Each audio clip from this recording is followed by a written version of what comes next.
1954 in Oosterbeek, Holland, when the group was given the name the Bilderberg Group. Henry Kissinger and David Rockefeller both attended the 1954 meeting with the father of Queen Beatrix of the Netherlands, Prince Bernhard, the SS officer. And they're back in their home, Austria. Beautiful country, amazing culture, really great people, except they love black uniforms and tyranny for some reason. Some of them do. That's just kind of the flavor. They think Darth Vader's cool, I'm sure.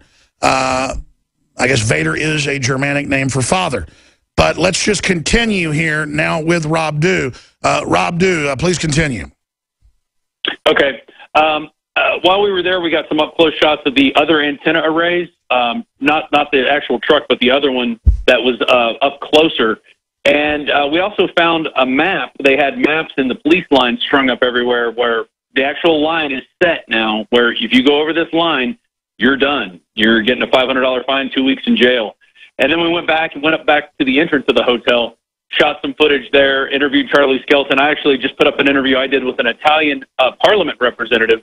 His name was Paolo Barini, I think is the right way to pronounce his name. He was actually up there. He's concerned. Mario Monti is coming to this Bilderberg this year, and also the Lily Gruber, a news executive and anchor, who's sort of like, she does a lot of political interviews. So, of course, they're inviting her up so she could help dish out the agenda in a nice, soft, simpering way that Trendies will agree with. Well, it's also there so that other reporters can dream someday if they keep their mouth shut, too. They might get invited as well and get to, like, worship Henry Kissinger. Rub his feet or something. Totally disgusting. And, yeah, so we have two different vantage points in which we could perform some reconnaissance tomorrow during the event. Hopefully we'll get some of them out on their balconies, because I know exactly where to go. It's about an hour hike from the bottom, but we can get up there. And I was told even that there is a radar station up higher up the mountain near, there's a cabin up the mountain that this guy goes up there and he sells beer to hikers. And there's a radar station nearby, and this guy's really pissed off about it. So now we know why you want to hike to the top. It's not to get video. Oh, of course. No, I mean, I can bring my own beer with me if I want to. I'm joking. Everybody's just talking about this guy that he sells beer on top of the mountain. So it sounds like a real hermit type person who is pissed off about the Bilderbergers. So I'd like to find an old person that's pissed off, because I have yet to find an old person that's really pissed off about this. The only people I've found are young people that are concerned about this. The old people have given up. They've submitted. Okay, it's like that sculpture we shot a couple days ago of the giant globalist stepping on the peon. I mean, these people have just submitted, and it makes me sick. So to find an old person that's really fed up about it, I can't wait to meet him. What kind of beers he sell? I don't know. I'll find out tomorrow. I'll definitely tweet a picture out. And that's the problem. We can't, when we're on location, we can't send out a lot of tweets. My cell phone's not working. Josh's isn't working. Paul seems to be working, but it might be because he's on a European plan. He can get tweets out. But, I mean, we're really having a hard time getting stuff out. We actually have to come back to our hotel. Well, they admittedly have jamming equipment. I mean, that is jamming equipment, but it's also really Stingray to grab all the cell phone data. Sounds like they're jamming you right now, Alex. I didn't make that out. I was just saying that that's also a Stingray-type system. Here's what I'm going to do. I'm going to get Charlie Skelton on. If at the bottom of the hour, Paul Watson, you or Josh want to add more, please come back. But I want you to coordinate with the writers and folks right now, with Steve Watson, Don Salazar, Kit Daniels, and others, to get all your photos and videos out to the world as we engage in real journalism, because the corporate whore media won't do their job. Now, London Guardian is doing their job, so their guy got raided. If we have free video feeds and more. Bilderberg deploys giant Stingray to grab all digital communications. Surveillance truck parked outside Bilderberg is a giant Stingray type system. I would just add type system on steroids. And you can see in the videos, we'll get some screen grabs of that as well, that there are other towers that have been put up from trucks or trailers. We just can't see because trees are in the way. We can see even bigger mast. And we talked to locals that, let's just say, have access to the hotel. They say none of their cell phones work. It is a jammer.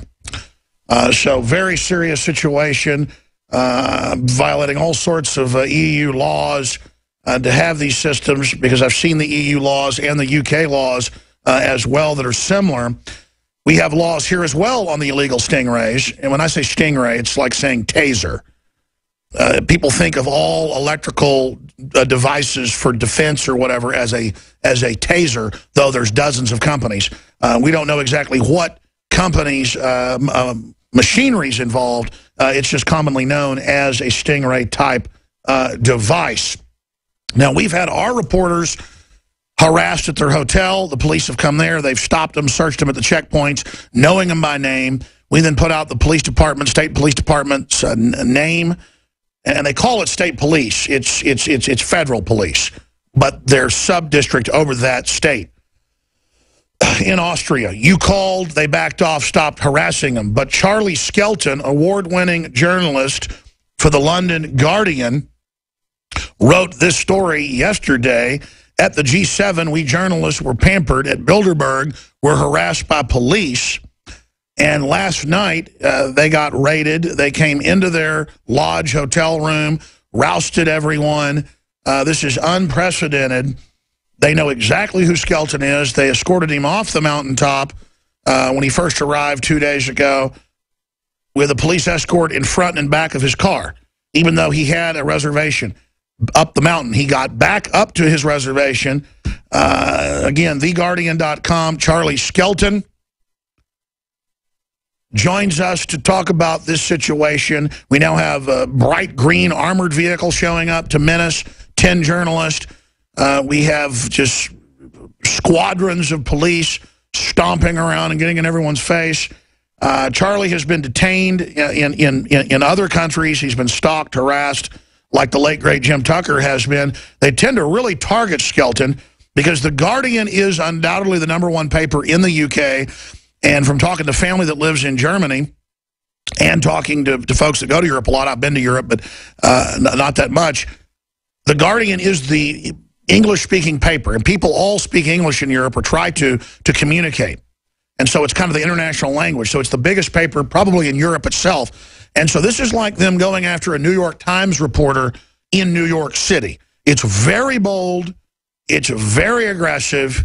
It's very dangerous because if they can go after Charlie Skelton, folks, they can go after anybody. And so we either hang together or hang separate. He's a mild-mannered fellow as well. He's a comedy writer, journalist, and actor from Suffolk, England, an Oxford University graduate. He started as a journalist writing features for the Evening Standard and The Guardian. He began reporting on the Bilderberg Group many years ago, and at first kind of thought it was a joke. Very soon didn't think it was. So he joins us now. He works with his wife as well, getting out some of the hardest reporting out there. So thank you so much for coming on, sir. Thank you. Can I just compliment you on your amazing-looking studio? Well, thank you. You know, so the Guardian coverage has gone to the front of the paper website. It's in the physical paper. This has got to really upset the Bilderberg Group. Tell us what happened to you and why you think they're so bold.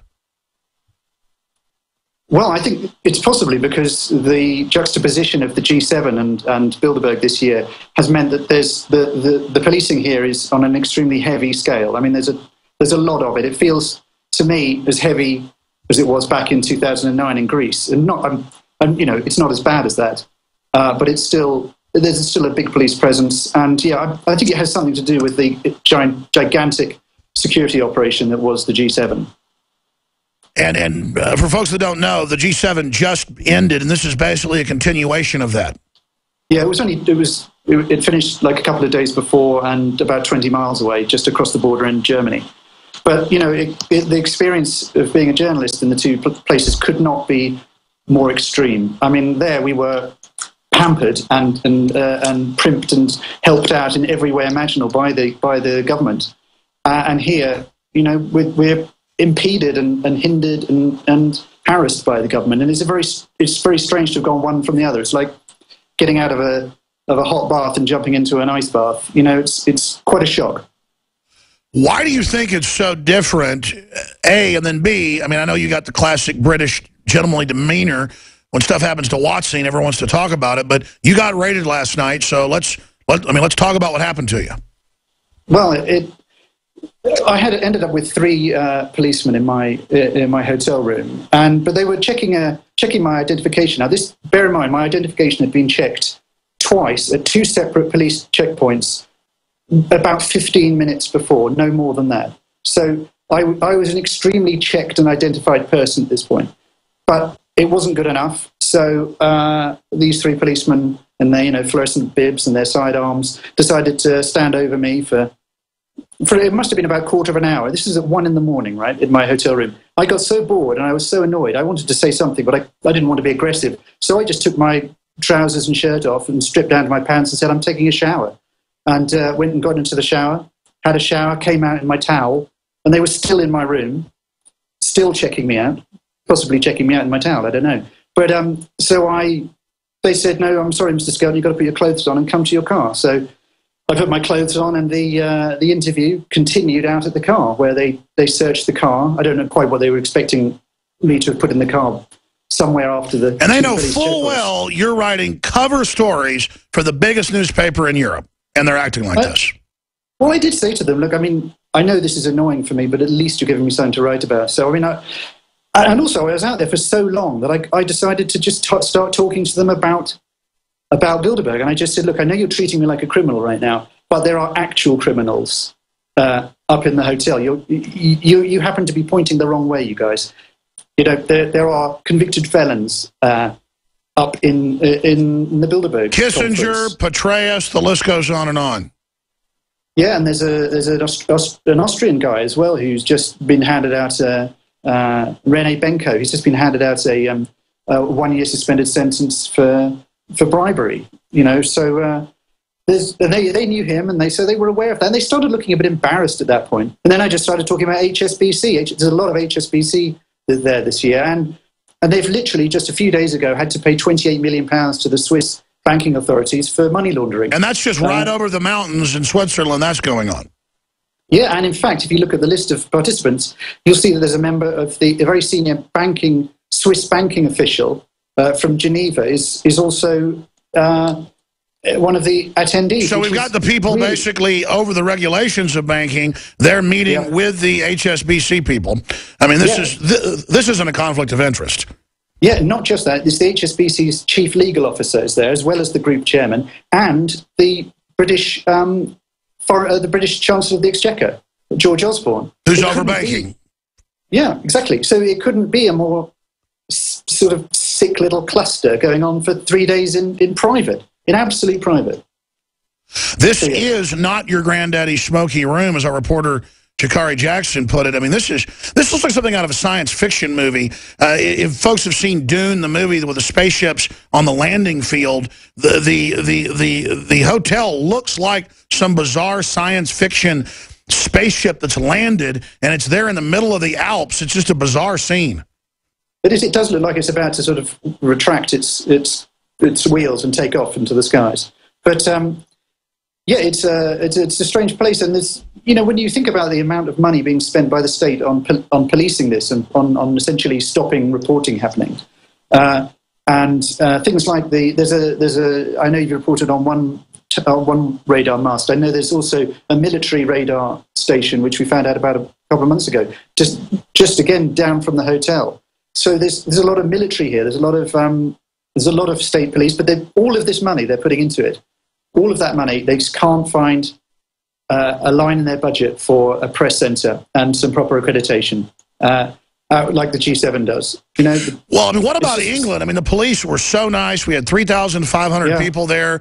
You helped put on the whole event. It was a huge success. We exposed it. The media said, yeah, it's a criminal lobbying group. I mean, what's the difference between the UK police, who aren't perfect by any stretch of the imagination, compared to the Austrian police?